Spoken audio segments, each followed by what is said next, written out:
Admiral retired Syed Faisal Ali Shah साहब भी हमें ज्वाइन कर चुके हैं। सैयद फैसल अली शाह साहब, सबसे पहले तो आपके वक्त का बहुत शुक्रिया। इस वक्त एक जो पॉलिटिकल अनसर्टेनिटी हम देख रहे हैं, दुबई में भी मेन टाउन्स में धमाके सुने गए हैं। अभी इस वक्त रिपोर्ट आ रही है कि बुर्ज खलीफा के करीब एक मिसाइल दागा गया है। ओवरऑल सिचुएशन पे क्या कहिएगा? जी बहुत शुक्रिया मुझे प्रोग्राम में लेने का। ओवरऑल सिचुएशन तशवीशनाक भी है और अफसोसनाक भी है। अफसोसनाक इसलिए है कि एक प्रोसेस चल रहा था बातचीत का और चीज़ें आगे बढ़ रही थी, उम्मीदें थी कि जल्द ही कोई एग्रीमेंट हो जाएगा और ये किस्सा शायद बहुत अरसे तक के लिए ख़त्म हो जाएगा। लेकिन उसके बीच में आप देखिए कि उसी तरह जिस तरह जून 2025 में हुआ था कि अभी बातचीत चल रही थी और अटैक कर दिया गया, तो इसमें इस दफ़ा भी यही हुआ है, जो कि एक अफसोसनाक अमर है। इससे मैं समझता हूँ कि अमेरिका की क्रेडिबिलिटी भी हर्ट होती है, क्योंकि एक सुपर पावर होने के नाते उसको एक जिम्मेदाराना रवैया अख्तियार करने चाहिए था, जो कि मुझे लगता है कि नहीं किया है।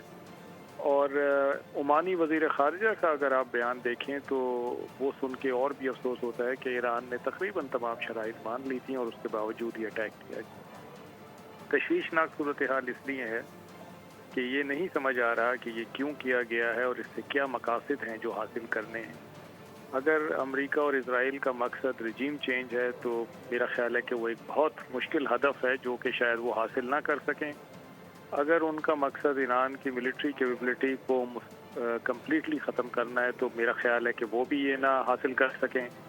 और अगर वो समझते हैं कि इस तरह से ख़ित्ते को हिजान में मुब्तला करके और सबको तकलीफ़ दे के वो अपने कोई और अहदाफ ऐसे हैं जो हासिल कर सकते हैं, तो वो मेरी समझ से बालातर है। बहरहाल इस वक्त ये इसका दायरा वसी होता जा रहा है जो नज़र आ रहा है, और इसमें ख़ित्ते के ममालिक भी शामिल होते जा रहे हैं, उनको भी नुकसान पहुंच रहा है। और शायद ईरान ये मैसेजिंग इसलिए भी कर रहा है कि एक तो उसने ये कहा था कि अमेरिका के जहाँ जहाँ अड्डे होंगे वो हमारे निशाने पर होंगे, और इसलिए भी शायद ये मैसेजिंग ज़रूरी है कि वो चाहता है कि जो ख़ित्ते के ममालिक हैं वो इसमें अपना किरदार अदा करें, अमेरिका को पे प्रेशर डालें, इजराइल के साथ जिनके ताल्लुकात अच्छे हैं उसको प्रेशर डालें कि इन चीज़ों से बाज रहें, क्योंकि इस आग में वो सबको लपेट लेगा। अच्छा, सैयद फैसल अली साहब, इस वक्त बड़े डिवाइडेड ओपिनियन सामने आ रहे हैं। ऑब्वियसली एक कशीदा सूरत हाल है।